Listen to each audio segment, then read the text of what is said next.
ไปงานปริวาสที่จังหวัดนครพนมแล้วตอนเย็นเนี่ยจะให้ลงไหนเด้อจังหวัดนครนักเรียนพนมรวมกันจะได้ลงมาแล้วทีนี้เด้อยังแล้วเนาะ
ธัมโมเมนะโถ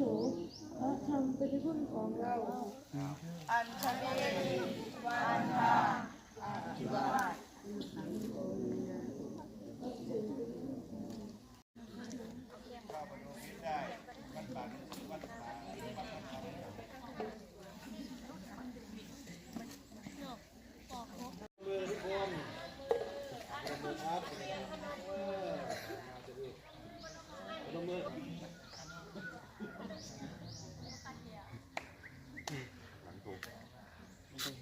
ยี่สิบสุดแล้วใครอยากเห็นแล้ว